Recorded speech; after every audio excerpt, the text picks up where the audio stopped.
शुक्लाम्बरधरं विष्णुं शशिवर्णं चतुर्भुजं प्रसन्नवदनं ध्यायेत्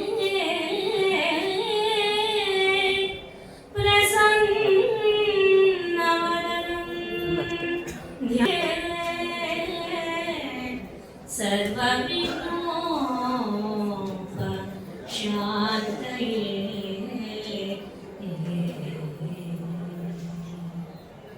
गुरवे सर्वलोकानां विषजे भवरोगिणां निधये सर्वविद्यानां दक्षिणामूर्तये नमः।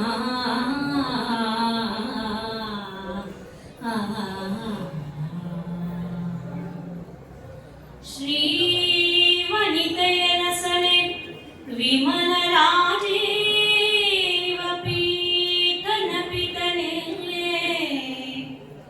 जगकतिपावनने सनकादि सज्जननिकरदातार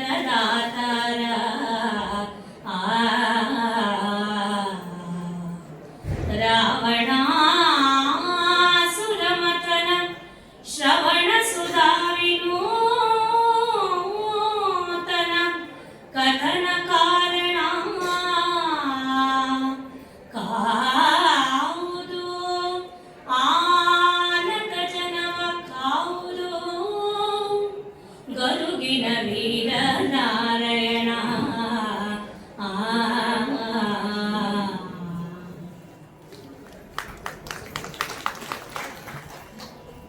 ಓಂ ಶ್ರೀ ಗಣೇಶ ಶಾರದ ಗುರುಭ್ಯೋ ನಮಃ.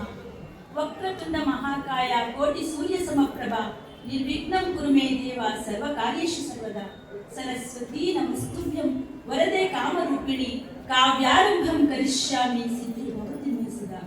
ಬುದ್ಧಿರ್ಬಲಂ ಯಶೋಧೈರ್ಯಂ ನಿರ್ಭಯತ್ವಂ ಅರೋಗತಾಂ ಅಜಾಡ್ಯಂ ವಾಗ್ಗುಣತ್ವಂಚ ಹನುಮಾನ್ ಸ್ಮರಣಾ ಭವೆ.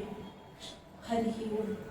ಕ್ಷೇತ್ರ ದೇವತೆ ತಾಯಿ ವಾಸವಿ ಮಾತೆ ತಂದೆ ನಗರೇಶ್ವರನ್ನು ನಮಸ್ಕರಿಸಿ ನಮ್ಮ ತಾಯಿ ಸೀತಾಲಕ್ಷ್ಮಿ ತಂದೆ ಗಂಪ ವಿದ್ವಾನ್ ಪಂಡಿತ ಅನಂತರಾಯರ ಆಶೀರ್ವಾದ ಬೇಡಿ ಮಾತೆ ಕರ್ನಾಟಕ ಕಲಾಶ್ರೀ ಕೀರ್ತಿಶೇಷ ಸುನಂದಾ ಮೇಡಮ್ ಗುರುಗಳ ಪಾದಕ್ಕೆ ನಮಸ್ಕರಿಸಿ ನಮ್ಮಿಬ್ಬರ ಗುರುಗಳಾದ ಶ್ರೀಮತಿ ಲಕ್ಷ್ಮೀ ಜಯಪ್ರಕಾಶ್ ಶ್ರೀಮತಿ ಶ್ರೀದೇವಿ ಅನಂತರಾಮು ಶ್ರೀಮತಿ ಕುಸುಮಾನಂತರಾಮಯ್ಯ ಶ್ರೀಯುತ GS ಶ್ರೀನಿವಾಸಮೂರ್ತಿ ಶ್ರೀ ಗುರುಪ್ರಸಾದ್ ದೇಸಾಯಿ ಅವರಿಗೆ ವಿನಯಪೂರ್ವಕ ವಂದನೆಗಳನ್ನು ಸಲ್ಲಿಸಿ ನಮ್ಮ ಕಾರ್ಯಕ್ರಮ ಪ್ರಾರಂಭ ಮಾಡ್ತಾ ಇದ್ದೀವಿ.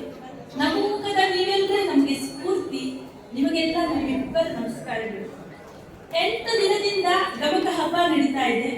ನಾನು ನಿಮ್ಮೆಲ್ಲರ ಜೊತೆ ಆ ಕಡೆ ಕೂತು ಗಮಕ ಕಾರ್ಯಕ್ರಮ ನೋಡಿದ್ದೀನಿ, ನಿಮ್ಮ ಜೊತೆ ನಕ್ಕಿದ್ದೀನಿ, ಆನಂದ ಪಟ್ಟಿದ್ದೀನಿ.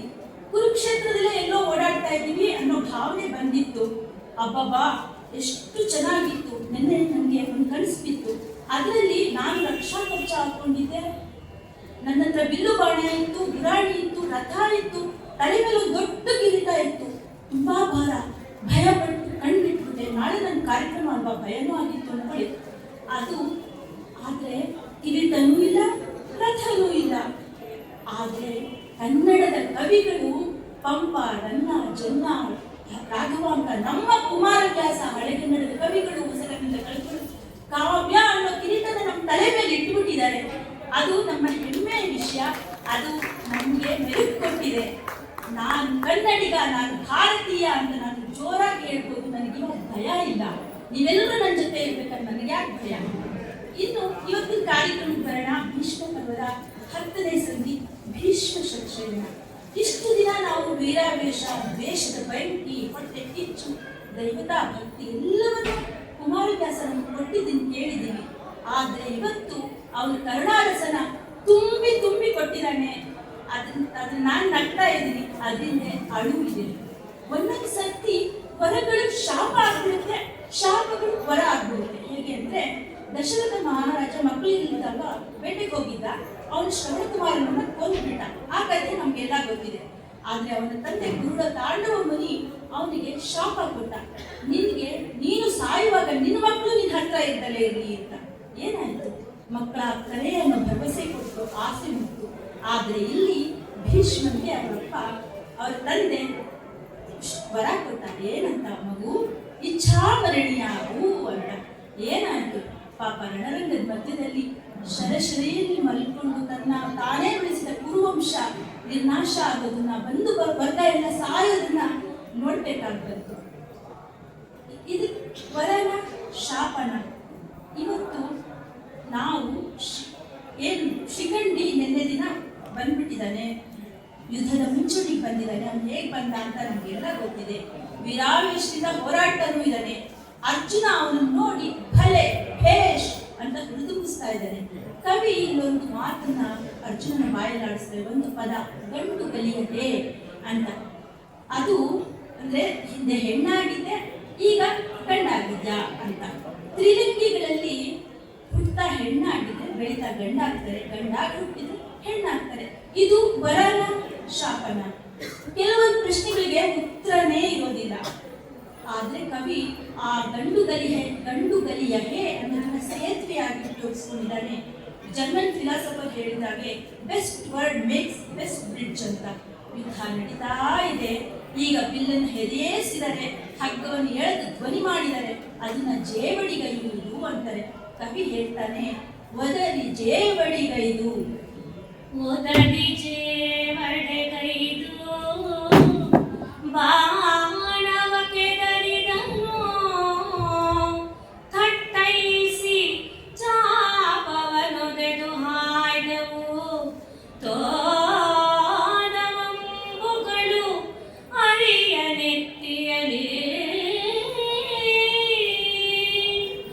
ಇದಿರೊಳುಲಿದು ಶಿಖಂಡಿ ಶರಸಂಘದಲ್ಲಿ ಓಳಿದನು. ಆಗ ಭೀಷ್ಮನ ಹೃದಯದಲ್ಲಿ ವೈರಾಗ್ಯ ಮನೆಗಟ್ಟಿತ್ತು ನಿಮಿಷದಲ್ಲಿ.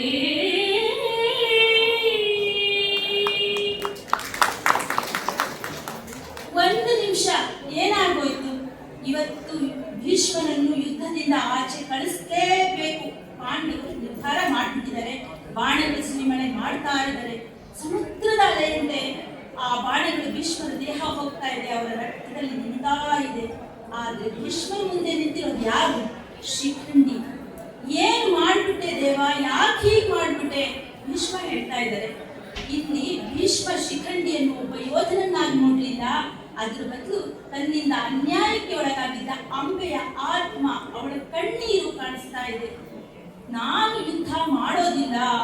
ಇಲ್ಲಿ ಪಂಪನ ಒಂದು ಡಾಕ್ಟರ್ ನಾಟಕ ಬರುತ್ತೆ, ಪೆಣ್ಣಿಂಗೆ ಶರಣಂ ತೊಡಲೇಕೆ, ನಪುಂಸಕನೊಡನೆ ನಾನು ಯುದ್ಧ ಮಾಡ್ಬೇಕಾ? ನನ್ನ ಕೈಲಿ ಆಗೋದಿಲ್ಲ, ವಿಧಿ ಏನಪ್ಪ ಮಾಡ್ಬಿಟ್ಟೆ ನೀನು ಅಂತ ಅವರಲ್ಲಿ ಸಂಪೂರ್ಣ ವೈರಾಗ್ಯ ಮೂಡಿಬಿಡ್ತು. ಯುದ್ಧದಿಂದ ಹಿಂದೆ ಸರಿಬಿಟ್ರು. ಬಾಯಿಂದ ತಾನಾಗಿ ಉದ್ಗಾರ ಬಂತು, ಶಿವ ಶಿವ ಶಿವ, ಎಲೆ ಮಹಾದೇವ, ಎಲೆ ಮಹಾದೇವ,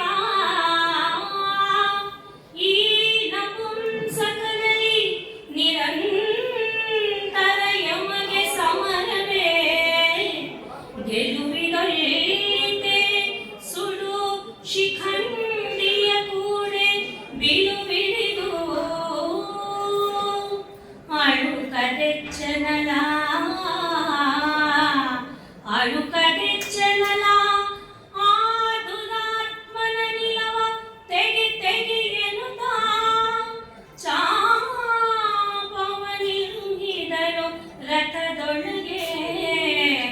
ಗಂಗಾಸೂನು ವೈರದಲ್ಲಿ.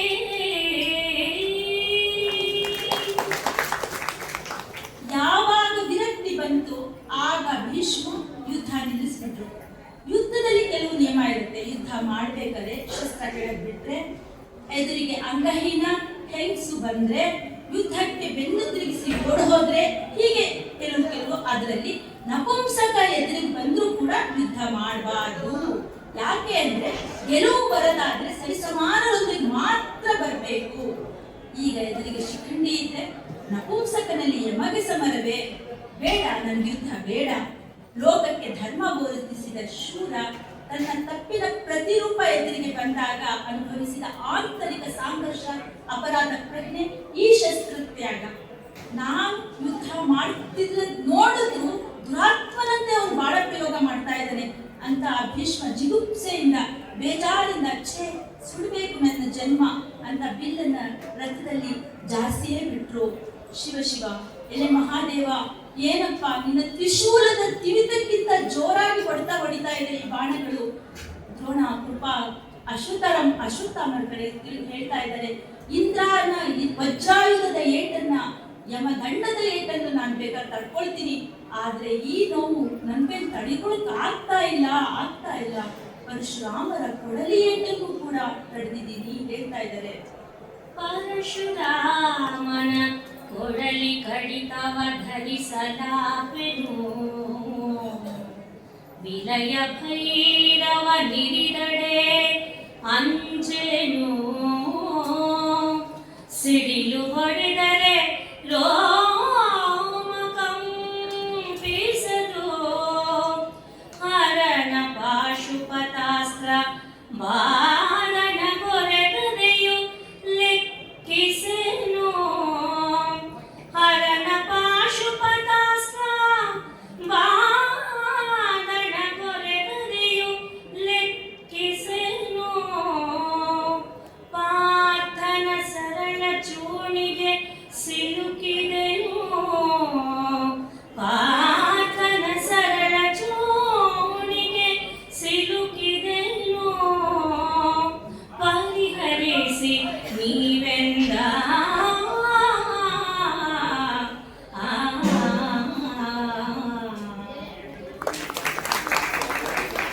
ಪರಶುರಾಮ ಭೀಷ್ಮರ ಗುರು, ಭೀಷ್ಮ ಗುರುವನ್ನು ಮಣಿಸಿದ ಶಿಷ್ಯ ಭೀಷ್ಮ. ಕವಿ ಕುಮಾರವ್ಯಾಸ ಹೀಗೆ ಹೇಳ್ತಿದ್ದಾನೆ, ಪರಶುರಾಮರ ಕೊಡಲಿ ಏಟೆಂದು ಧರ್ಮನು ಆಪೆನು, ಕಾಲಭೈರವನ ಶೂಲದ ಇರಿತ ಬೇಕಾದ್ರೂ ತಡ್ಕೊಳ್ತೀನಿ, ಭಯಂಕರ ಸಿಡಿಲಿನ ಹೊಡೆತ ತಡ್ಕೊಳ್ತೀನಿ, ಶಿವನ ಪಾಶುಪತಾಸ್ತ್ರವನ್ನು ಮುಚ್ಚುನೂರು ಮಾಡ್ಬಿಡ್ಲಿ, ಅದಕ್ಕೂ ಹೆದರಲ್ಲ. ಯಾವ್ದಿದು ಶಿವನ ಪಾಶುಪತಾಸ್ತ್ರ? ಅದು ಅರ್ಜುನನ ಹತ್ರ ಇಲ್ವಾ? ಹಾಗಲ್ಲ, ಶಿವ ಪಶುಪತಿ ಅವನ ಹತ್ರ ಇರೋ ಎಲ್ಲ ಅಸ್ತ್ರಗಳು ಪಾಶುಪತಾಸ್ತ್ರಗಳೇ, ಅದರಲ್ಲಿ ಒಂದನ್ನ ಅವನ ಅರ್ಜುನನಿಗೆ ಕೊಟ್ಟಿರ್ತಾನೆ. ಇಷ್ಟು ರಭಸವಾಗಿ ಬರ್ತಿರೋ ಬಾಣಗಳ ಹೊಡೆತ ನನ್ನ ಕೈಯಲ್ಲಿ ತಗಿಕ್ಕಾಗ್ತಾ ಇಲ್ಲ. ಭೀಷ್ಮರ ಮೂಲಕ ಕವಿ ಹೇಳ್ತಾನೆ, ಪಾರ್ಥನ ಸರಳ ಚೂಡಿಗೆ ನನ್ನ ದೇಹ ನಲುಗಿದೆ, ಏನ್ ಗತಿ, ಏನ್ ಮಾಡ್ಲಿ? ಕೌರವ ವೀರರನ್ನೆಲ್ಲ ನೋಡಿ ಕರೀತಾ ಇದ್ದಾನೆ, ನೀವು ಬನ್ನಿ, ನೀವು ಬನ್ನಿ, ಯಾರಾದ್ರೂ ಬನ್ನಿ, ನನ್ನ ನೋವು ಕಡಿಮೆ ಮಾಡಿ ಬೇಡ್ಕೊಳ್ತಾ ಇದ್ದಾನೆ, ಹೇಳ್ತಾ ಇದ್ದಾನೆ. ಹರಿಯ ಗದೆ ಕೌಮೋದಕಿಯ ಏಟು ಕೂಡ ತಡಿತೀನಿ ಅಂತ. ಹರಿಯ ಕೌಮೋದಕಿಯ ಕೊಯ್ಲನು ಬೆರಳಲಾನುವೆನು, ಅಖಿಲ ಕುಲಗಿರಿ ಜರಿದು ಬೀಳುವುದೇ, ಆನಲಾಪೆನು ನಖದ ಕೊನೆಗಳಲ್ಲಿ, ಭರದಲ್ಲಿ ಆದಿವರಾಹನಾಡೆಯಲಿರಿದಡೆಯು, ನರಸಿಂಹ ನಖದಲ್ಲಿ ಕೆರೆದಡೆಯು, ಭರದಲ್ಲಿ ಆದಿವರಾಹನಾಡೆಯಲಿರಿದಡೆಯು, ನರಸಿಂಹ ನಖದಲ್ಲಿ ಕೆರೆದಡೆಯು, ಸೈರಿಸುವೆನು ಅಂಜುವೆನು ಅರ್ಜುನನ ಶರಗೆ.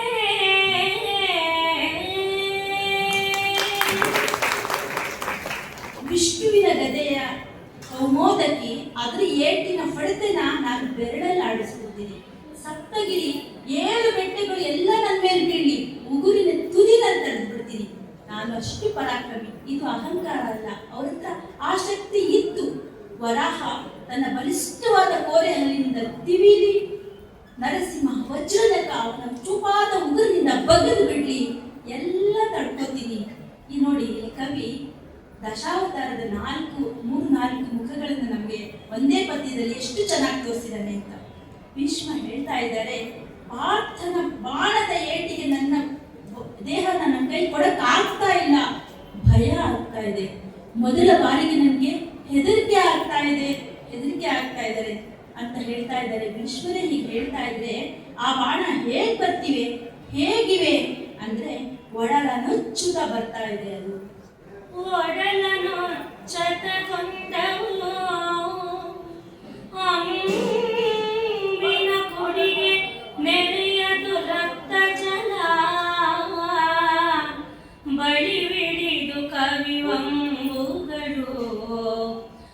ಅಂಬಲ್ಗರುಳ ಸೇರಿದವು ಉಡಿದವೆರು ಬಾಣಗಳು ಎರುವ ಗಡಸಿದುವು ಉಡಿದವೆರು ಬಾಣಗಳು ಎರುವ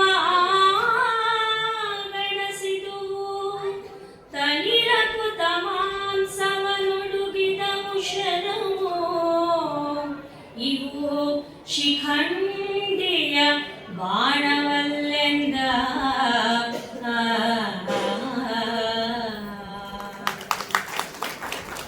ದೇಹಕ್ಕೆ ಚುಚ್ಚಿದ ಬಾಣಗಳು ರಕ್ತದಲ್ಲಿ ನಿಂತಾ ತೊಯ್ದು ಹೋಗಿದೆ. ಅವು ಒಳಗಡೆ ಕೂತಿರೋ ಕರಳನ್ನು ಬಿಟ್ಟಿಲ್ಲ, ಎಳೆದು ಚೂರ್ ಚೂರ್ ಮಾಡ್ತಾ ಇದೆ. ಎಂತಹ ಕರುಣಾಜನಕ ಸ್ಥಿತಿ.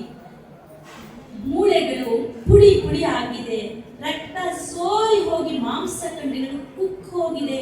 ಯೋಧರಿಗೆ ಮಾಂಸಖಂಡಗಳದ್ದೇ ಬಲ. ಇಷ್ಟೆಲ್ಲ ಹಿಂಸೆ ಆಗ್ತಾ ಇದೆ. ಮೊದಲ ದಿನಗಳಲ್ಲಿ ಭದ್ರವಾಗಿ ಗಟ್ಟಿಯಾಗಿ ಬಿಲ್ಲನ್ನು ಹಿಡಿದು ಮುನ್ನುಗ್ಗಿದ ಭೀಷ್ಮ ಇವತ್ತು ಬಿಲ್ ಎತ್ತುತ್ತಾ ಇಲ್ಲ, ಬಾಣ ಬಿಡ್ತಾ ಇಲ್ಲ. ಯಾಕೆ? ಸ್ತುತಿವಂದಿತ ಸುಗುಣ ನಿರ್ಗುಣ ಪರಮಾತ್ಮ ಕೃಷ್ಣ ಧರ್ಮ ಸಂಸ್ಥಾಪನೆ ಲೋಕ ಕಲ್ಯಾಣ ಮಾಡಕ್ ಹೊರಟಿರ್ಬೇಕಾದ್ರೆ ನಾನು ಅದನ್ನ ತಡಿಬಾರ್ದು, ಅದನ್ನ ಕೆಡಿಸಬಾರ್ದು. ದೇಹವನ್ನು ಯುದ್ಧಕ್ಕೆ ಎದುರಾಗಿ ಕೊಟ್ಬಿಟ್ಟಿದ್ದಾರೆ, ಬೆನ್ನು ತೋರಿಸ್ತಾ ಇಲ್ಲ. ಇಲ್ಲಿ ದೇಹ ಸೋತಿದೆ, ಕರ್ತವ್ಯ ಗೆದ್ದಿದೆ. ಬಿಲ್ವಿದ್ಯಾ ಪ್ರವೀಣ ಅವ್ರಿಗೆ ಗೊತ್ತಾಯ್ತು, ಇದು ಶಿಖಂಡಿಯ ಬಾಣಗಳಲ್ಲ, ಅಲ್ವೇ ಅಲ್ಲ. ಹಾಗಾದ್ರೆ ಯಾರ್ದು ಈ ಬಾಣಗಳು ಹೇಗೆ ಬರ್ತಿವೆ? ಚೇಳ ಬೆನ್ನಿಂದ ಮರಿ ಬರುವಂತೆ ಬರ್ತಾ ಇದೆ. ಚೇಳ ಬೆನ್ನಿನೊಳು ಒಡೆದು ಮೂಡುವ ಬಾಲ ವೃಶ್ಚಿಕದಂತೆ ಮಸದಿಹ ಗೋಳೆಯಂಬುಗಳೊಡೆದು ಮೊನೆನೋರಿದವು ಬೆನ್ನಿನೋಳು ಕೋಲು ಪಾರ್ಥನವಿವು ಶಿಖಂಡಿಯ ಕೋಲುಗಳು ತಾನಲ್ಲ ನಿಂದುದು ಕಾಳೆಗವು ನಮಗೆ ಎನ್ನುತ್ತ ಮೆಲ್ಲನೆ ಮಲಗಿದನು ಭೀಷ್ಮ.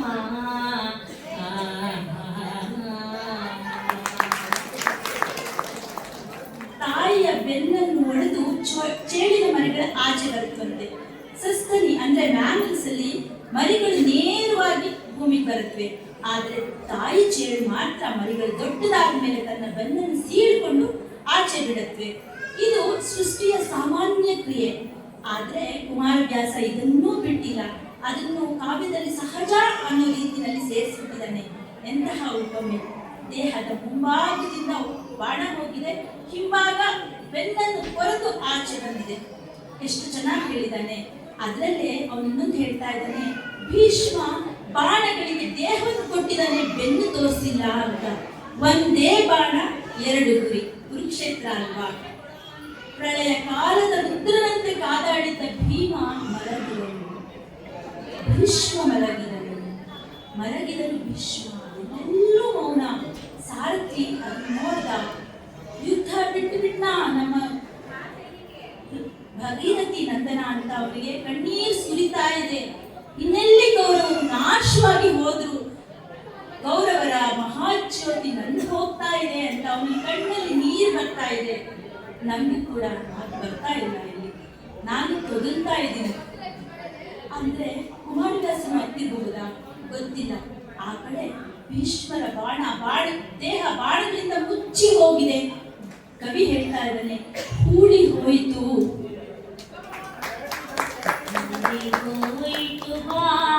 ಬಾಣದಲ್ಲಿ ಮೈ ತೋಳು ತೊಡೆ ಜೊಂಡೆತ್ತು ರಕುತದ ಸಾಲುಗೊಳಚೆಯ ಕರುಳ ಕುಸುರಿಯ ಬಸಿವ ನೆಣವಸೆಯ ಮೂಳೆಯೊಟ್ಟಿಲ ನೆಲನ ಮುಟ್ಟದ ಜಾಳಿಗೆಯ ಮೂಳೆಯೊಟ್ಟಿಲ ನೆಲನ ಮುಟ್ಟದ ಜಾಳಿಗೆಯ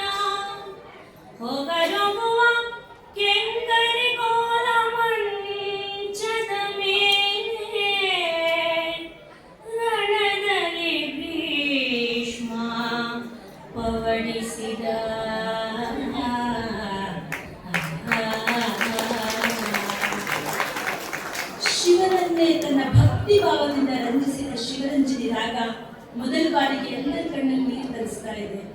ಭೀಷ್ಮ ಪವಡಿಸಿದ ಭೀಷ್ಮ ಮಲಗ್ಬಿಟ್ಟ. ಯಾಕೆ? ಅವನ ಕೈಲಿ ನಿಂತ್ಕೊಳಕ್ ಆಗ್ತಾ ಇಲ್ಲ. ದೇಹ ಬಾಣದಿಂದ ಮುಚ್ಚಿ ಹೋಗಿದೆ. ತೋಳು ತೊಡೆ ಎಲ್ಲಾ ಕಡೆಯಿಂದ ರಕ್ತ ಸೋರಿ ಹೋಗಿ ದೇಹ ಜೊನ್ನೆದ್ದು ಹೋಗಿದೆ. ಯುದ್ಧ ಭೂಮಿ ಕೆಸರಿನ ಗದ್ದೆ ಆಗಿದೆ. ರಾಶಿ ರಾಶಿ ಮೂಳೆಗಳು, ಸತ್ತವರ ಕೊಳೆತ ದೇಹ, ಮುರಿದು ಬಿದ್ದ ಬಾಣಗಳು, ರಕ್ತದ ಕಾಲುವೆ ಜಾರಿ ಬೀಳೋ ಹಾಗೆ ಮಾಡ್ತಾ ಇದೆ. ಕೆಲವು ಗುರಿ ತಪ್ಪಿದ ಬಾಣಗಳು ನೆಲದ ಮೇಲೆ ಹೋಗಿ ನಿಂತಿದ್ದು ಅದರ ಮುಂಭಾಗದ ಗರಿಗಳು ಮಂಚದ ರೂಪದಲ್ಲಿ ರೂಪುಗೊಂಡಿದೆ. ಮಂಚದ ರೀತಿ ಕಾಣಿಸ್ತಾ ಇದೆ. ಮಲಗಿದರು ಭೀಷ್ಮ ಪವಡಿಸಿದ. ಭೂಮಿ ತಾಯಿ ತನ್ನ ವೀರಪುತ್ರ ನೆಲದ ಮೇಲೆ ಉರುಳುವುದನ್ನು ನೋಡಕ್ಕಾಗ್ಲಿಲ್ಲ ಅನ್ಸುತ್ತೆ. ಅದಕ್ಕೆ ಬಾಣಗಳ ಹಾಸಿಗೆ ಮೇಲೆ ಎತ್ತಿ ಹಿಡಿದಿದ್ದಾಳೆ ಅನ್ನೋ ರೀತಿ ಇದೆ. ಕವಿಯ ವಾಕ್ಯ ರಂಜಿಸಿತು ಗಂಗಾಸುತನ ಶರಶೂರ್ಣ. ಕಾಲ ಭೈರವದಂತೆ ಕಾದಾಡಿದ ವೀರ ಹೀಗೆ ಮಲಗಿದ್ರೆ ನೋಡಕ್ಕಾಗತ್ತಾ? ಕೇಳ್ತಿರೋ ನಮ್ಮ ಕೈಲೇ ಆಗ್ತಿಲ್ಲ, ಇನ್ನು ಅಲ್ಲಿ ನೋಡ್ತಿರೋ ಗತಿ ಏನು? ಎಲ್ಲೆಲ್ಲೂ ಆಕ್ರಂದನ, ಗೋಳಾಟ. ಹಸ್ತಿನಾಪುರದ ಜನ ನೆಲದ ಮೇಲೆ ಬಿದ್ದು ಹೊರಡಾಡ್ತಾ ಆಳ್ತಾ ಇದ್ದಾರೆ. ಚಾಮರ ಬೀಸೋರು, ಬೆಳ್ಕೊಡೆ ಕೊಡೋರು, ಬಿಲ್ಲು ಬಾಣ ಕೊಡೋರು, ಎಲ್ಲರೂ ಪಾಂಡವರನ್ನ ಬೈತಾ ಇದ್ದಾರೆ. ಅವರು ನಿಮಗೆ ಅಜ್ಜ ಅಲ್ವಾ? ನಿಮಗೆ ಪ್ರೀತಿ ಕೊಟ್ಟಿಲ್ವಾ? ನಿಮ್ಮನ್ನ ಗುರುಗಳಂತೆ ಸಾಕಿಲ್ವಾ? ನಿಮ್ಮನ್ನ ತಂದೆ ಹಾಗೆ ನೋಡ್ಕೊಳ್ಳಿಲ್ವಾ? ನೀವು ಹಾಳಾಗಿ ಹೋಗಿ ನಿಮ್ಮನ್ನ ಸುಡಲಿ ಶಾಪ ಹಾಕ್ತಾ ಇದ್ದಾರೆ. ನೀವು ಅವ್ರನ್ನ ಯಾಕೆ ಕೊಂದ್ರಿ ಅಂತೆಲ್ಲ ಬೈತಾ ಇದ್ದಾರೆ. ಆದ್ರೆ ಜಯಲಕ್ಷ್ಮಿ ಮಾತ್ರ ಪಾಂಡವರ ಕಡೆ ನಡ್ಕೊಂಡು ಹೋಗ್ತಾ ಇದ್ದಾಳಂತೆ.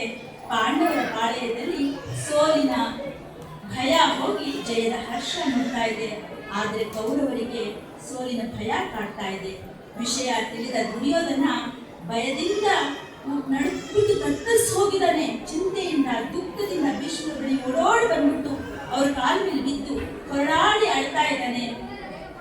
ಅವ್ರ ಜೊತೆ ದ್ರೋಣ, ಕೌರವರ ಎಲ್ಲಾ ಪರಿವಾರಗಳು ದುಃಖದಿಂದ ಬಂದು ಭೀಷ್ಮರ ಹತ್ರ ನಿಂತಿದ್ದಾರೆ ಒಂದ್ ಕಡೆ. ಇನ್ನೊಂದ್ ಕಡೆ ತಾವೇ ತಪ್ಪು ಮಾಡ್ಬಿಟ್ವಿ ಅನ್ನೋ ದುಃಖದಿಂದ ಮುಖಭಾವ ತುಂಬಾ ಅಳ್ತಾ ಇದ್ದಾರೆ ಪಾಂಡವರು. ಅವರು ಕೂಡ ಒಂದ್ ಕಡೆ ಬಂದು ನಿಂತಿದ್ದಾರೆ. ಧರ್ಮರಾಯ ಕೂಡ ನೋವಿನಿಂದ ಬೆಂದು ಹೋಗಿದ್ದ. ನಾನು ಕ್ಷತ್ರಿಯ ಧರ್ಮ ಅಂತ ಯುದ್ಧ ಮಾಡಿದೆ, ಆದ್ರೆ ನಮ್ಮ ತಾತನನ್ನು ಕೊಲ್ಲೋದಕ್ಕೆಲ್ಲ ನಾನು ತಪ್ಪು ಮಾಡಿಬಿಟ್ಟೆ. ನನ್ನಿಂದ ಅನ್ಯಾಯ ಆಗೋಯ್ತು. ನನ್ನ ತಂದೆ ಯಮಧರ್ಮನ ಹಂಗಿಗೆ ತುತ್ತಾದೆ ಅಂತ ಕಣ್ಣೀರ್ ಹಾಕ್ತಾ ಅಳ್ತಾ ಇದ್ದೀನಿ. ನಾನು ನೋಡಿದ್ರು, ವಿಶ್ವನ್ ತಡೆಯಕ್ಕಾಗ್ಲಿಲ್ಲ. ಕರೆದ್ರು, ಕೇಳಿದ್ರು, ಖೇದವೇಕೆ ಮಗನೇ?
ಹೊಡೆ ನಿನಗೆ ಅಂಜಲೇ ಕೆಂಡ.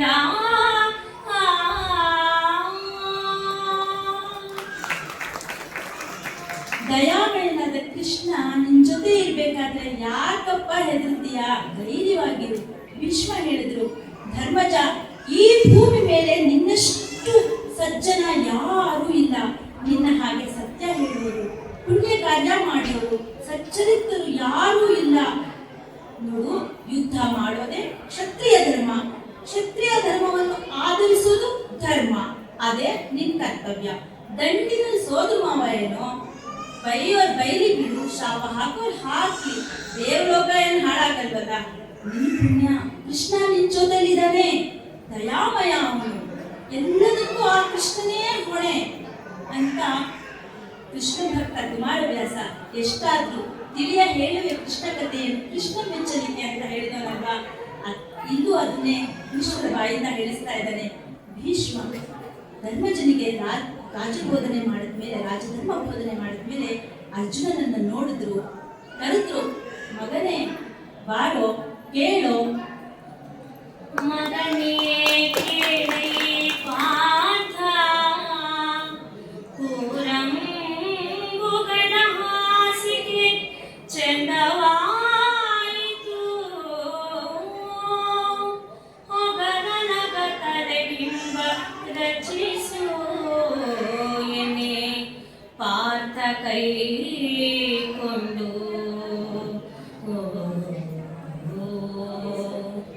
ಬಿಗಿದ ಬೀಳುಗೊಂಡೆತ್ತು ಮಂಡಿಸಿ ಹೊಗದ ಕವಲಂಬೈದನು ಎಚ್ಚನು ನೆಗಹಿದನು ಮಸ್ತಕವನು ಆ ಗಂಗಾ ಕುಮಾರಕನ ಮಸ್ತಕವನು ನೆಗಹಿದನು.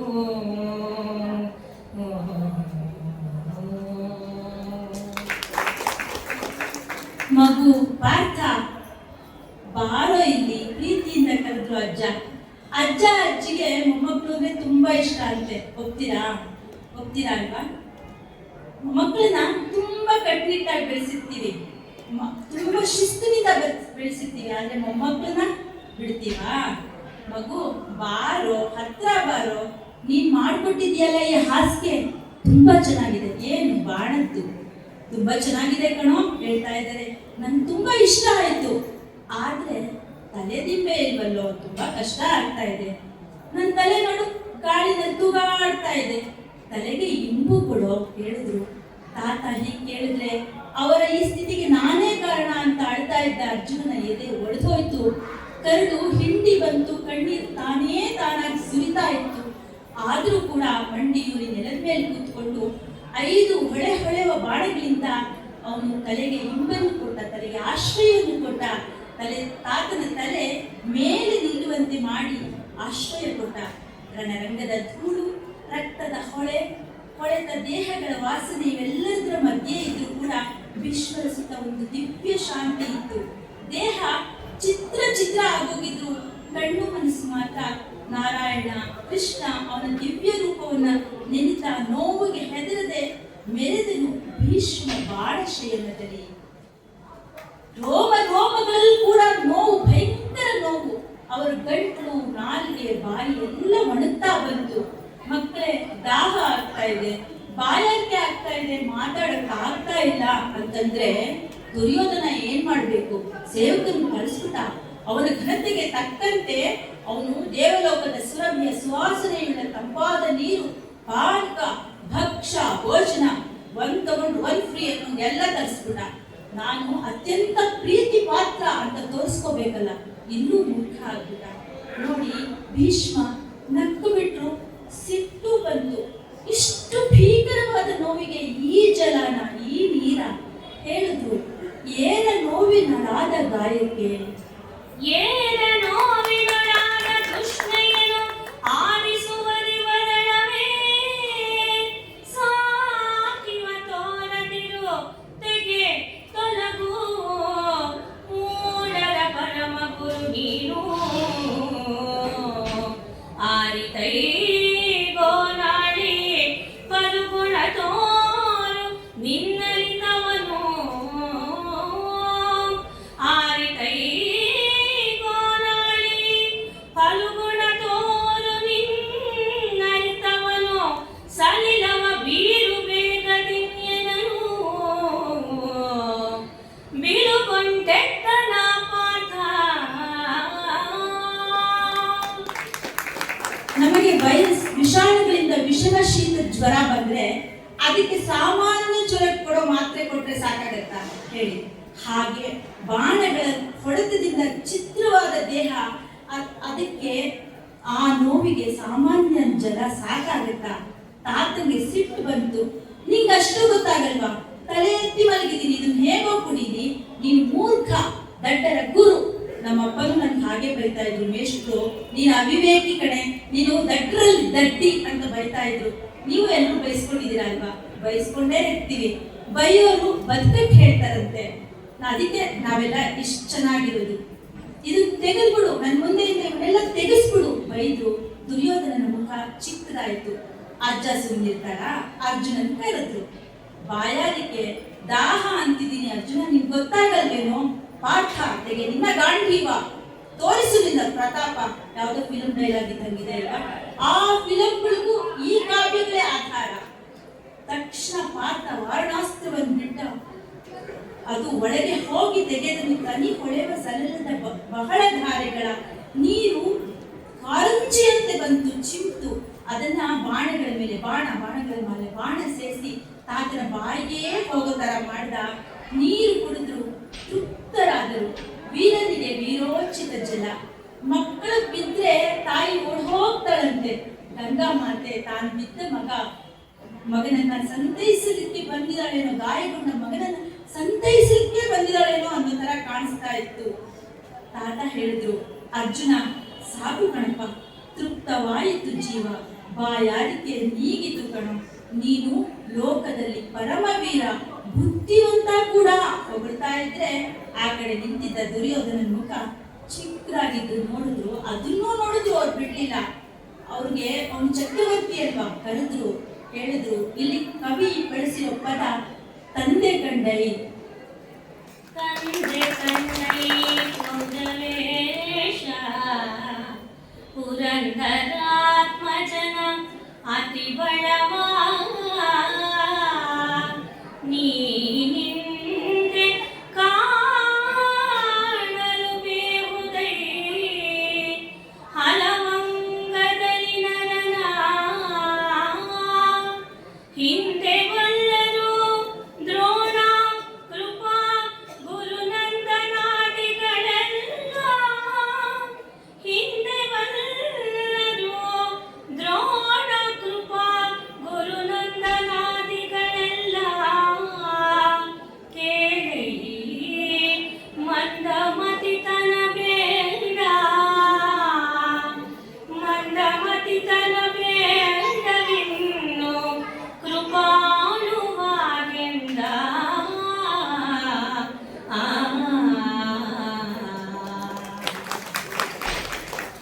ಮಗು ತಂದೆ ಅಪ್ಪ ಬಾರೋ ಇಲ್ಲಿ. ದುರ್ಯೋಧನನ ಕರೆದ್ರು. ಹೇಳಿದ್ರು, ನೋಡಿದ್ಯಾ ಪುರಂದರಾತ್ಮಜನ ಚಾತುರ್ಯವನ್ನು, ಅರ್ಜುನನ ಪೌರುಷ ನೋಡಿದೆ ಅಲ್ವಾ? ಇದು ಅವ್ರ ಒಂದು ಮುಖ ಮಾತ್ರ. ಇನ್ನೂ ಎಷ್ಟೋ ಮುಖಗಳನ್ನು ನೀವು ನೋಡ್ಬೇಕಾಗಿದೆ. ದ್ರೋಣ ಕೃಪಾ ಅಶ್ವತ್ಥಾಮರು ಅದನ್ನೆಲ್ಲ ನೋಡಿದ್ದಾರೆ, ಮೆಚ್ಚಿದ್ದಾರೆ. ಇಲ್ಲಿ ಗುರು ದ್ರೋಣರನ್ನ ಅವಮಾನಿಸಿದ್ರು ಅಂತ ದ್ರುಪದನನ್ನ ಎಳೆತಂದು ಅವ್ರ ಮಂಚಕ್ಕೆ ಕಾಲು ಕಟ್ಟಿದ್ನಲ್ಲ ಅರ್ಜುನ, ಅದು ಕೂಡ ನಮ್ಗೆಲ್ಲ ನೆನಪು ಬರುತ್ತೆ. ಇನ್ಮೇಲಾದ್ರೂ ಇನ್ನು ಕೆಟ್ಟ ಬುದ್ಧಿ ಬಿಟ್ಬಿಡಪ್ಪ, ಮೂರ್ಖನ ಹಾಗೆ ಆಡ್ಬೇಡ ಕಣೋ, ದ್ವೇಷ ಬಿಡು, ಪ್ರೀತಿ ಬೆಳೆಸ್ಕೊ, ಒಳ್ಳೆಯವನಾಗು. ತಾತ ಬುದ್ಧಿ ಹೇಳಿದ್ರು. ಅಳಿದರ್ ಒಡ ಹುಟ್ಟಿದರ್ ಹಲವರು, ನೆಲದ ರಾಯರು ಸಭೆದರು. ಎಷ್ಟೋ ಜನ ತಮ್ಮಂದ್ರು ಎಲ್ಲ ಸತ್ತೋದ್ರು. ನಿನ್ಗೆ ಸಹಾಯ ಮಾಡಕ್ ಬಂದಿದ್ದ ಮಹಾರಾಜರು ಕೂಡ ಸತ್ತೋಗಿದ್ದಾರೆ. ನನ್ ಗತಿ ನೋಡು, ಬಾಳದ ಹಾಸಿಗೆ ಮೇಲೆ ಮಲಗಿದ್ದೀನಿ, ಕಡೆ ದಿನ ಎಣಿಸ್ತಾ ಇದ್ದೀನಿ, ಉತ್ತರಾಯಣ ಕಾಯ್ತಾ ಇದ್ದೀನಿ. ಒಳಜಗಳ ಬಿಟ್ಟು ಬಿಡು. ಅವರಿಗೂ ಗೊತ್ತು ಅಹಂಕಾರಿ ದುರ್ಯೋಧನ ಅವ್ರ ಮಾತು ಕೇಳಲ್ಲ ಅಂತ. ಅದನ್ನೂ ಹೇಳಿದ್ರು. ನಿನಗೆ ಇಷ್ಟ ಆಗಲ್ಲ ಬಿಡು, ನಿನಗ ರೋಚಕವೆಂಬ ಮಾತು.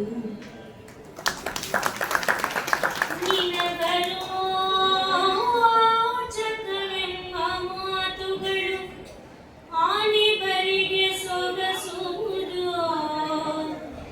ಪಾಂಡವನ ಅನುಮತವು ಬೇರಿಲ್ಲ, ನಮ್ಮ ಅನುಮತಗಳು ಅಡಗಿದರು.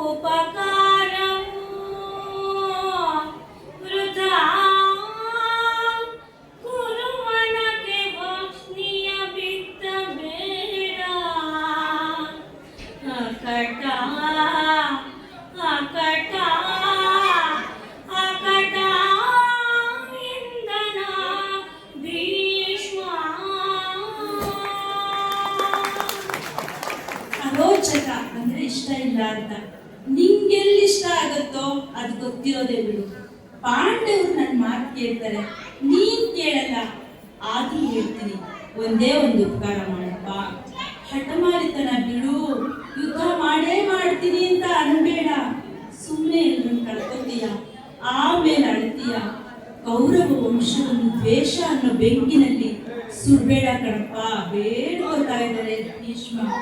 ದುರ್ಯೋಧನ ಇಷ್ಟ ಆಗ್ಲಿಲ್ಲ. ತಾತ ನೀ ಸುಮ್ಮನಿರಿ, ಸುಮ್ಮನೆ ಯಾಕೆ ಆಯಾಸ ಮಾಡ್ಕೊಳ್ತೀರಾ? ನಾನು ಛಲದಂಕ ಮಲ್ಲ ಅಂತ ಹೆಸರು ತಗೋಬೇಕು. ಹಾಗೆ ಹೇಳ್ತಾನೆ, ಆನು ಸಮರಂಗಾಗುವೆನು ಭುವನ ಖ್ಯಾತನೆಂದೆನಿಸಿಕೊಳ್ಳಬೇಕು ಅಂತ ಅವನ ಆಸೆ.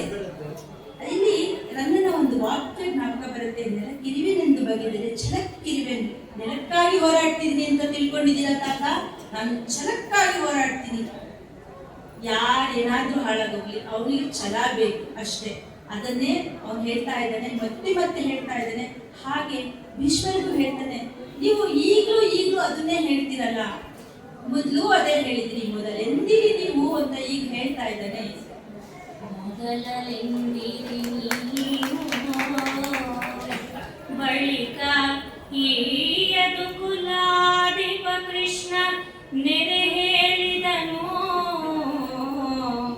ಋಷಿಗಳು ಬೊಪ್ಪನವರು ಈ ಹದನ ಸಾರಿದರು. ವಿದುರ ಹೇಳಿದನು ಎಲ್ಲರಿಗೆ, ತಾನಿದುವೆ ಮತವು. ವಿದುರ ಹೇಳಿದನೆಲ್ಲರಿಗೆ, ತಾನಿದುವೆ ಮತವು. ಎನಗೊಬ್ಬಗೆಯು ಬಲುಗಗನವೇ ಮತವೆಂದು ಹೇಳಿದೆ ಹಿಂದು, ನಿಮಗೆಲ್ಲ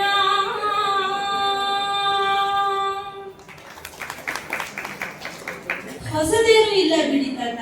ಮೊದಲು ಅದನ್ನೇ ಹೇಳಿದ್ರಿ, ಈಗಲೂ ಅದನ್ನೇ ಹೇಳ್ತೀರಾ.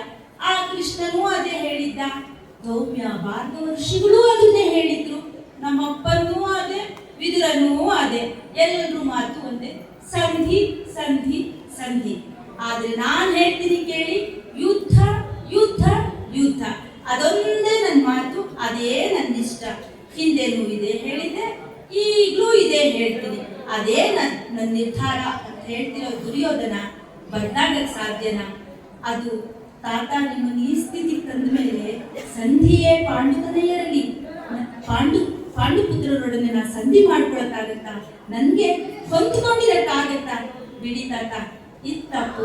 ನೀವು ಇಲ್ದಲೇ ಇರೋ ಸುಖ ಸಂಪತ್ತು ನನಗ್ ಬೇಡ. ಇಷ್ಟೆಲ್ಲ ಹೇಳ್ತಾ ಇದ್ದಾನೆ.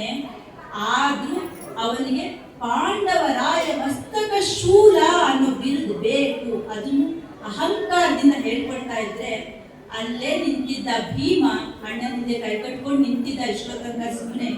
ಇದನ್ನ ಕೇಳಿದ್ಮೇಲೆ ಸುಮ್ಮನಿರ್ತಾನ? ಕೆರಳು ಬಿಟ್ಟ, ಕೈ ಮಡಿಸ್ತಾ ಮುಂದೆ ಬಂದೇ ಬಿಟ್ಟ. ಎಲ್ಲವೋ ಎಲ್ಲವೋ ಭೀಷ್ಮರ ಮಾತುಗಳ ನೀನೊಲಿವರೆಯೂ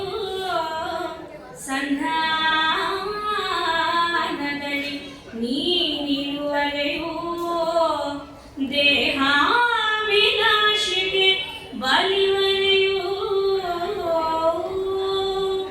ಮನವಗೊಲಿದ ಭೀಮನೇ ನಿನ್ನ ಸಂಧಿಯ ಕಳಚಿ ನಿನ್ನೊಡ ಹುಟ್ಟಿದ ಈತನ ತಿಳಿರಕುತವನು ಸುರಿವನಲ್ಲದೆ. ನಿನ್ನೊಡ ಹುಟ್ಟಿದ ಈತನ ತಿಳಿರಕುತವನು ಸುರಿವನಲ್ಲದೆ ಬಿಡುವನಲ್ಲೆಂದ.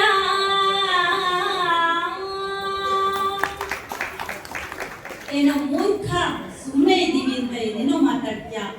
ದುರ್ಯೋಧನ, ನೀನು ಅಜ್ಜನ ಮಾತು ಕೇಳಿ ಸಂಧಿಗೆ ಇಷ್ಟಪಟ್ಟು ನಿನ್ನ ದೇಹ ಉಳಿಸ್ಕೊಳಕ್ ಇಷ್ಟಪಟ್ರು ನಾನು ನಿನ್ನನ್ನು ಬಿಡಲ್ಲ.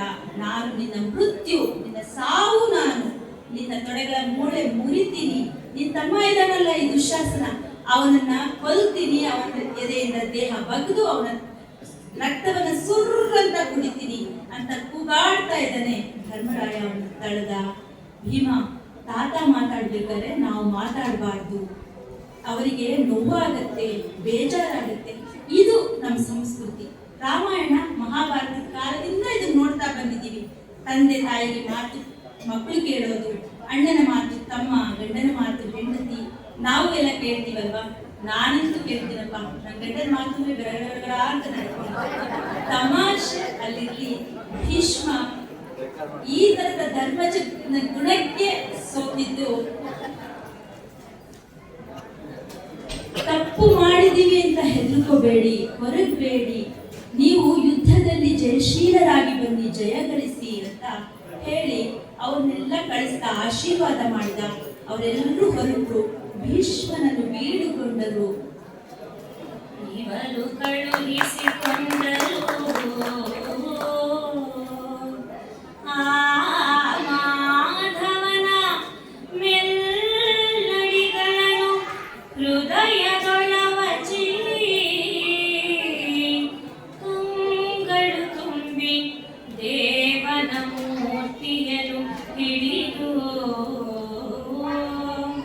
ಸವೆಯದ ಅಮಳಾನಂದ ಬಹಳ ನವದೊಳಗೆ ಮುಳುಗಾಡಿ,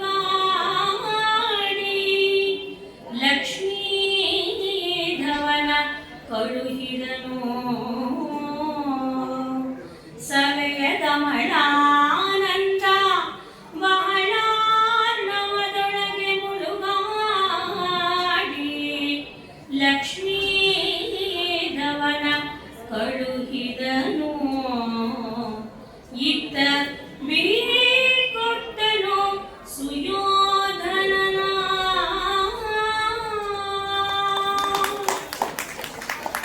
ಮಾಧವನನ್ನು ಹೃದಯದೊಳು ಅವಚಿ ಪರಮಾತ್ಮನ ಧ್ಯಾನ ಮಾಡ್ತಾ ಅವನ ಮೂರ್ತಿಯನ್ನು ಕಣ್ತುಂಬ ತುಂಬಿಕೊಂಡು ಬಾಣಗಳ ಹಾಸಿಗೆ ಮೇಲೆ ಮಲಗಿದ್ದಾರೆ ಭೀಷ್ಮ, ಇಚ್ಛಾಮರಣಿ ಭೀಷ್ಮ. ಅವರ ಹೆಸರು ಹೇಳೋಕ್ಕೆ ಒಂದು ರೀತಿ ಹೆಮ್ಮೆ.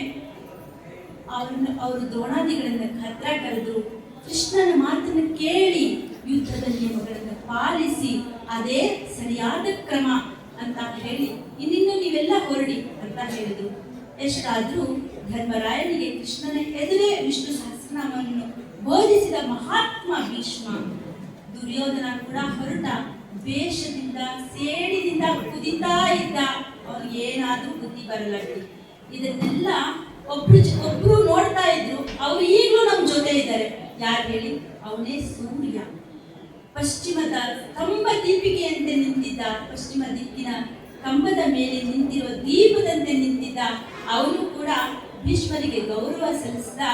ತನ್ನ ಕಣ್ಣೀರು ಮರೆಮಾಚೋದಕ್ಕೆ ಸಮುದ್ರದಲ್ಲಿ ಹಾಗೇ ಜಾರಿಕೊಂಡ. ಎಲ್ಲರೂ ಭೀಷ್ಮರನ್ನು ಬೀಳಿಕೊಂಡರು. ಇವರು ಭೀಷ್ಮನ ಬೀಳುಕೊಂಡು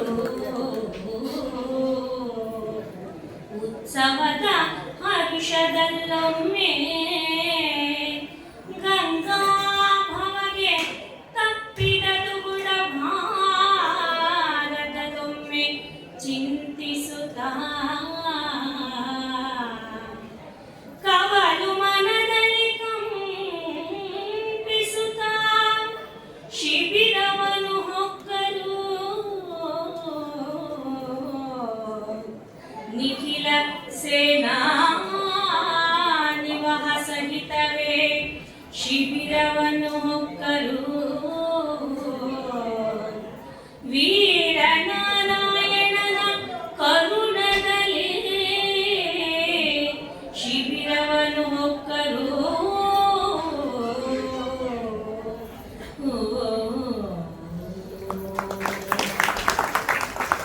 ಹೀಗೆ ಹೊರಟ ಪಾಂಡವರಿಗೆ ಜಯ ಪಡೆದಿರೋ ಹರ್ಷ ಒಂದ್ ಕಡೆ, ನಮ್ಮ ತಾತನ್ನ ನಾವು ಬಂದ್ಬಿಟ್ವಲ್ಲ ಅಂತ ದುಃಖ ಒಂದ್ ಕಡೆ.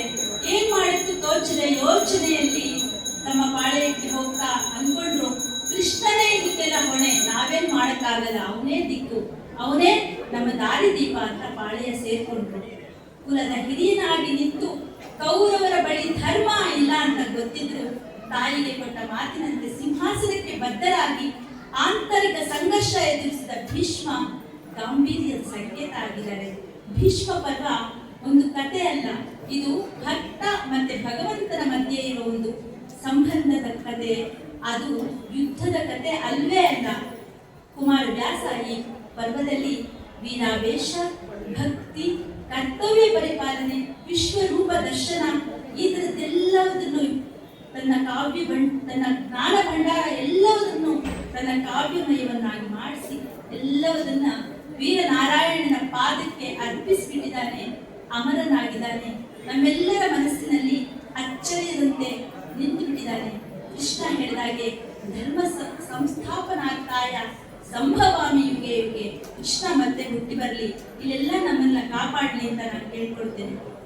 ಆಷಾಢ ಮಾಸದಲ್ಲಿ ನವರಾತ್ರಿಯ ಸೊಬಗನ್ನು ಮೂಡಿಸಿ ದಿನ ಸಂಜೆ 6 ಗಂಟೆಗೆ ಓಡ್ ಬರ್ತಾ ಇದ್ವಿ. ನಾಳೆಯಿಂದ ಬರಕ್ಕಾಗಲ್ಲ, ಯಾವಾಗ ಆಗುತ್ತೋ, ಇವತ್ತೇನಿದೆಯೋ ಅನ್ನೋ ನಮ್ಮಲ್ಲಿ ಕುತೂಹಲ ಮೂಡಿಸಿದ ನಮಗೆಲ್ಲ ಈ ನವರಾತ್ರಿಯ ಸಂಜೆಯನ್ನು ಕಲ್ಪಿಸಿರೋ 4 ಸಂಸ್ಥೆಗಳಿಗೆ ಹಾಗೂ ಆ ಎಲ್ಲ ಪದಾಧಿಕಾರಿಗಳಿಗೆ ನಿಮ್ಮೆಲ್ಲರಿಂದ ಅಭಿನಂದನೆಗಳನ್ನ ನಾನು ಹೇಳ್ತಾ ಇದ್ದೀನಿ.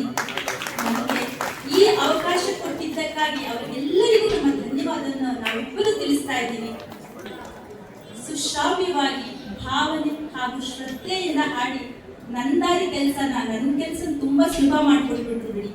ಆ ವಾಚಕಿ ಶ್ರೀಮತಿ ಸುಮಾ ಜಯಸಿಂಹ ಅವರು, ಸುಮಾ ಟೀಚೆ, ನಮ್ಮ ಲಕ್ಷ್ಮೀ ಜಯಪ್ರಕಾಶ್ ಹಾಗೂ ಜಯಪ್ರಕಾಶ್ ಅವರ ಮಗಳು, ಅವರಿಗೂ ಕೂಡ ನನ್ನ ಪೂರ್ವಕ ಧನ್ಯವಾದಗಳನ್ನ ಅರ್ಪಿಸ್ತೀನಿ.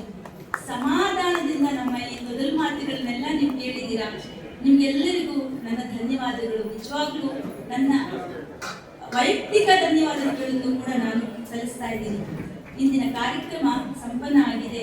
ಮಂಗಳ ಪದ್ಯ ಹಾಗೆ ದ್ರೋಣ ಪರ್ವದ ಮೊದಲನ ಪದ್ಯ. ಯಾಕೆಂದ್ರೆ ಮುಂದಿನ ವರ್ಷವೂ ಮುಂದುವರಿಬೇಕು. ಪುನರಾಗಮನಾಯ ಚ ಅಂತಾರೆ. ಎಲ್ಲವನ್ನು ಆ ಕೃಷ್ಣನಿಗೆ ಹೇಳಿ ಅರ್ಪಿಸ್ಬಿಡೋಣ. ಕೃಷ್ಣಾರ್ಪಣ. ಶ್ರೀಮದ ಚಿತ್ಯ ಮಹಿಮಾ ಗದುಗು ವೀರ ನಾರಾಯಣನ ಚರಣಾರವಿಂದ ಮಕರಂದ ಮಧುಪಾನ ಪರಿಪುಷ್ಟ ವಚ ಷಟ್ಪದಿ ನಿಕಾಯ ಶ್ರೀಮತ್ ಕುಮಾರ ವ್ಯಾಸ ಯೋಗೀಂದ್ರ ವಿರಚಿತಮಪ್ಪ ಶ್ರೀಮತ್ ಕುಮಾರ ವ್ಯಾಸ ಯೋಗೀಂದ್ರ ವಿರಚಿತಮಪ್ಪ ಕರ್ನಾಟಕ ಭಾರತ ಕಥಾ ಮಂಜರಿಗಳು ಭೀಷ್ಮ ಪರ್ವಂ ಸಮಾಪ್ತವಾದುದು. ವೇದ ಪಾರಾಯಣದ ಫಲ ಗಂಗಾದಿ ತೀರ್ಥ ಸ್ನಾನ ಫಲ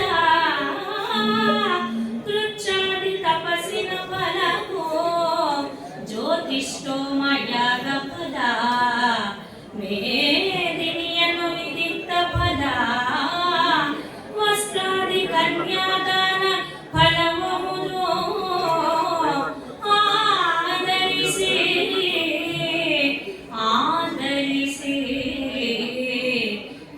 ಆದರಿಸಿ ಭಾರತದ ಬಂದಕ್ಷರವ ಕೇಂದ್ರಿಗೆ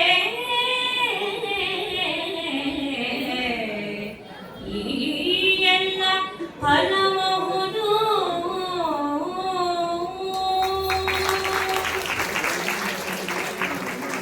ಇಲ್ಲಿಗೆ ಗಮಕ ಹಬ್ಬ 2026 ಸಂಪನ್ನವಾಗಿದೆ. ಮುಂದಿನ ವರ್ಷ ದ್ರೋಣ ಪರ್ವ ಗಮಕ ಹಬ್ಬ 2027 ದ್ರೋಣ ಪರ್ವದ ಪ್ರಾರಂಭ ಆಗುತ್ತೆ. ಅದರ ಮೊದಲನ ಪದ್ಯವನ್ನು ನಾನು ವಾಚನ ಮಾಡ್ತೀನಿ. ಸೋಲಿಸಿತೆ ಕರ್ಣಾಮೃತದ ಮಳೆಗಾಲ ನಿನ್ನಯ ಕಿವಿಗಳನ್ನು ಸೋಲಿಸಿತೆ ನೆರೆಗೇಳಿದೈ ಕೌರವನ ಕದನದ ಬಾಲ ಕೇಳಿಗಳ ಕೇಳಿದೈ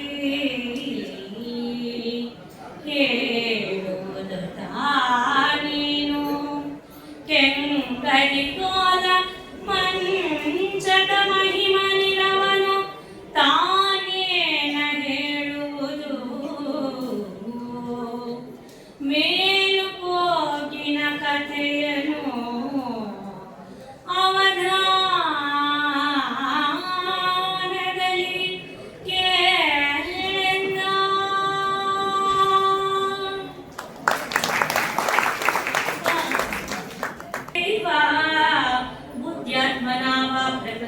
स्वभावा करोमि यद्यत् सकलं परस्मै नारायणायेति समर्पयामि श्रीकृष्णार्पणमस्तु कृष्णार्पणमस्तु कृष्णार्पण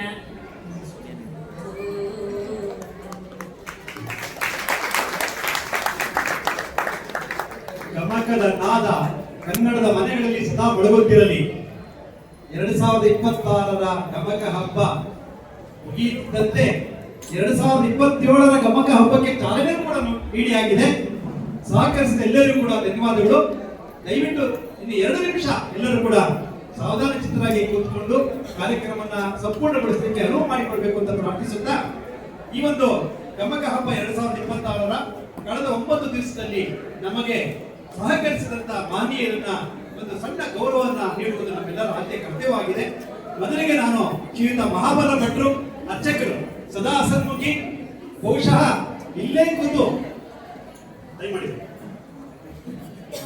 ದೇವರ ಸನ್ನಿಧಿನಲ್ಲಿ ಸದಾ ಹಸನ್ಮುಖಿಯಾಗಿ ನಮಗೆ ಸಹಕಾರ ನೀಡ್ತಾ ಇರುವಂತಹ ಮಹಾಬಲ ಭಟ್ರಿಗೆ 4 ಸಂಸ್ಥೆಗಳ ಪರವಾಗಿ ಒಂದು ಗೌರವ ಸಮರ್ಪಣೆ ಮಾಡಬೇಕು ಅಂತೇಳಿ ನಾನು ಆಂತರಿಕವನ್ನು ಕೇಳ್ಕೊಳ್ತಾ ಇದ್ದೀನಿ. ಇವರು ಸಂಗೀತ ವಿದ್ವಾಂಸರು ಹೌದು. ಮುಂದಿನ 2027ರ ಗಮಕದಲ್ಲಿ ಪ್ರಾರ್ಥನೆಯಲ್ಲಿ ಅವರಿಂದಲೇ ಮಾಡಿಸಬೇಕು ಅಂತ ನಾವು ಆಲ್ರೆಡಿ ಸಂಕಲ್ಪ ಮಾಡಿಕೊಂಡಿದ್ದೇವೆ.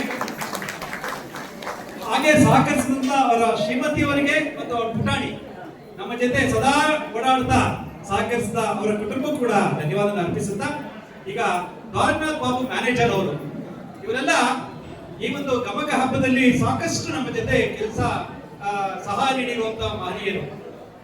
ದ್ವಾರಕನಾಥ್ ಬಾಬು, ಬಾಲಾಜಿ ಬಾಲಾಜಿ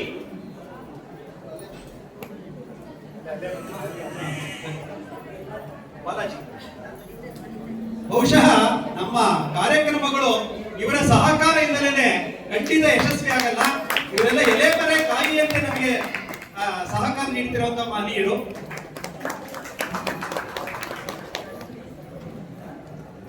ಇಂದಿರಾಬಾಯಿ,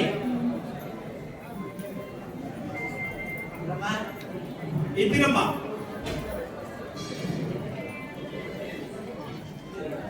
ಜಯಪ್ರಕಾಶ್ ಸೆಕ್ಯೂರಿಟಿ,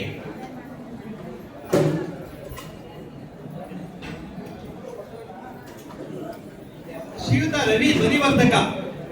ಕಳೆದ 9 ದಿವಸದಿಂದ ಈ ಒಂದು ಕಾರ್ಯಕ್ರಮ ಯಶಸ್ವಿ ಆಗಲಿಕ್ಕೆ ಅವರು ಕೂಡ ನಮ್ಮ ಜೊತೆ ಒಂದು ಯಜ್ಞದಂತೆ ಇಲ್ಲಿ ಭಾಗವಹಿಸಿ ಸಹಕಾರ ನೀಡುತ್ತಾರೆ.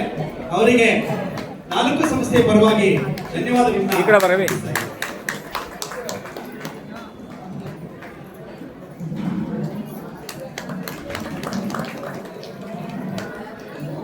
ಹಾಗೆ ಶ್ರೀಯುತ ಪ್ರಸನ್ನ ಯೂಟ್ಯೂಬರ್,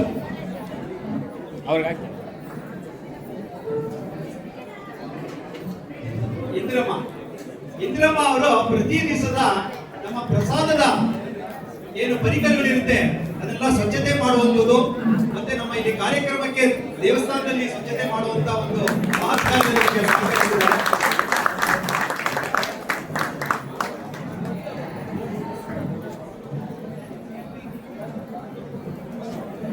ಪ್ರಸನ್ನ ಯೂಟ್ಯೂಬರ್, ಇದೇ ಮೊದಲನೇ ಬಾರಿಗೆ ನಾವು ಗಮಕ ಕಾರ್ಯಕ್ರಮದ ಸಂಪೂರ್ಣ ದೃಶ್ಯವನ್ನ ಯೂಟ್ಯೂಬ್ ನಲ್ಲಿ ಲಿಂಕ್ ಮೂಲಕ ನಾವು ಎಲ್ಲರೂ ಕೂಡ ಒಂದು ಪ್ರಸರಿಸಲಿಕ್ಕೆ ಒಂದು ಅವಕಾಶ ಮಾಡಿಕೊಂಡಿದ್ದೇವೆ.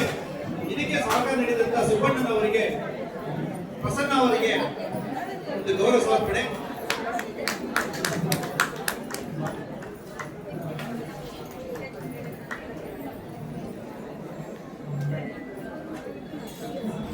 ಸೆಕ್ಯೂರಿಟಿ ಜಯಪ್ರಕಾಶ್ ಅವರು ಬಂದಿದ್ದಾರೆ. ಎಲ್ಲರೂ ಗೊತ್ತಾಗಿದೆ ಎಸ್ಎಸ್ಪುರಂ ಈ ರೋಡ್ ನಲ್ಲಿ ವಾಹನಗಳನ್ನ ನಾವು ನಿಯಂತ್ರಿಸಲಿಕ್ಕೆ ಎಷ್ಟು ಕಷ್ಟಪಡಬೇಕಾಗುತ್ತೆ, ಯಾರಿಗೂ ತೊಂದರೆ ಆಗದಾಗೆ ನಾವು ಕಾರ್ಯಕ್ರಮ ಮಾಡ್ಬೇಕಂತ ನಮ್ಮೆಲ್ಲರ ಕರ್ತವ್ಯ ಆಗುತ್ತೆ.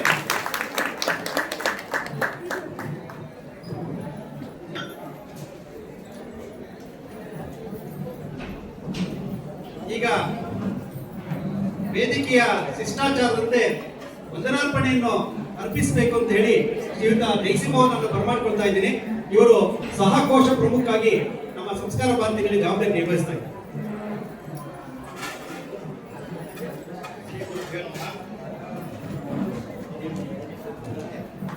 ವಂದನಾರ್ಪಣೆಗೆ ಮುಂಚೆ ಒಂದು ಸಣ್ಣ ಪ್ರಕಟಣೆ. ತುಮಕೂರು ಜಿಲ್ಲಾ ಮುಖಂಡ ಸಂಘದಿಂದ ಮುಂದಿನ ಶನಿವಾರ ಮತ್ತು ಭಾನುವಾರ ದಶಮಾನೋತ್ಸವ ಸಮಾರಂಭ ಏರ್ಪಡ್ತಾ ಇದೆ. ಸುದರ್ಶನ ಹೋಮದೊಂದಿಗೆ ಶುರುವಾಗುವಂತಹ ಈ ಕಾರ್ಯಕ್ರಮ 2 ದಿನ ವಿದ್ವತ್ಮನೆಗಳ ಮೂಲಕ ವಿಚಾರಗೋಷ್ಠಿಗಳ ಮೂಲಕ ಸಂಭ್ರಮದಿಂದ ಆಚರಿಸ್ತಾ ಇದ್ದೇವೆ. ಎಲ್ಲ ಬಾಂಧವರು ಕೂಡ 2 ದಿನದ ಕಾರ್ಯಕ್ರಮಗಳಲ್ಲಿ ಭಾಗವಹಿಸಬೇಕು. ವಿಶೇಷವಾಗಿ ಶನಿವಾರ ಸಾಯಂಕಾಲ 6:30ರಿಂದ 9 ಗಂಟೆ ತನಕ ಅಂತಾರಾಷ್ಟ್ರೀಯ ಖ್ಯಾತಿಯ ಕಲಾವಿದರಾದ ಶ್ರೀ ವಿನಯ್ ಶರ್ಮಾ, ಜ್ಯೋತ್ಸ್ನಾ ಕಾರ್ತಿಕ್, PS ಪ್ರಶಾಂತ್, ಸುನಾ ಇವರೆಲ್ಲರೂ ಒಳಗೊಂಡಂತಹ ಕರ್ನಾಟಕ ಸಂಗೀತ ಕಾರ್ಯಕ್ರಮ ಇರುತ್ತೆ. ದಯವಿಟ್ಟು ಎಲ್ಲರೂ ಬಂದು ಆನಂದಿಸಿ ನಮ್ಮ ಆದರಾತಿಥ್ಯಗಳನ್ನು ಸ್ವೀಕರಿಸಬೇಕು ಅಂತ ಹೇಳ್ಬಿಟ್ಟು ತುಮಕೂರು ಜಿಲ್ಲಾ ಮೃತ್ಯುನಾಡ ಸಂಘದ ಪರವಾಗಿ ಪ್ರಾರ್ಥಿಸುತ್ತೇನೆ. ನಿಮ್ಮೆಲ್ಲರಿಗೂ ಆದರದ ಸ್ವಾಗತ.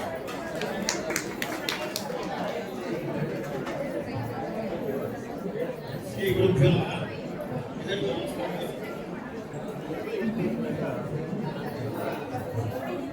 ಅಧ್ಯಕ್ಷರು ಸಂಸ್ಕಾರ ಸಮಿತಿ ಕರ್ನಾಟಕ ಮಹಾನಿರೀಕ್ಷಕರಿಗೆ ಪ್ರಕಾಶ್ ಮೇಷ್ಟ್ರಿ ಅವರಿಗೆ ಧನ್ಯವಾದಗಳು. ಮುಖ್ಯ ಅತಿಥಿಗಳಿಗೆ ಆಗಮಿಸಿ ನಮ್ಮ ಕಾರ್ಯಕ್ರಮವನ್ನು ಯಶಸ್ವಿಯಾಗಿ ನಡೆಸಿಕೊಟ್ಟ ಶ್ರೀ ಬಾಬು ಹಿರಿಯ ಅವರಿಗೆ ಧನ್ಯವಾದಗಳು.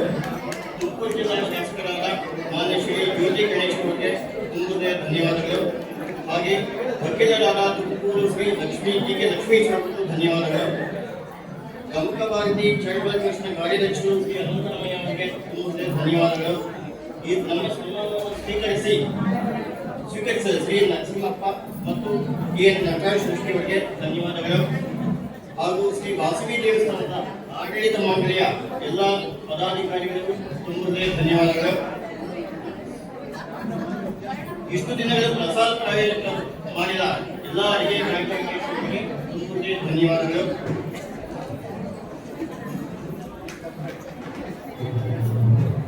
ನಂತರ ಈ ಎಲ್ಲಾ ದಿನಗಳ 9 ದಿನಗಳ ಕಾರ್ಯಕ್ರಮದಲ್ಲಿ ಭಾಗವಹಿಸಿ ಅತ್ಯಂತ ಹೃದಯಪೂರ್ವಕವಾಗಿ ಆಸಕ್ತಿಯಿಂದ ಭಾಗವಹಿಸಿದ ಎಲ್ಲ ಸಹೃದಯ ಶ್ರೋತೃಗಳೇ ಅನಂತ ಧನ್ಯವಾದಗಳು. ನಮಸ್ಕಾರ.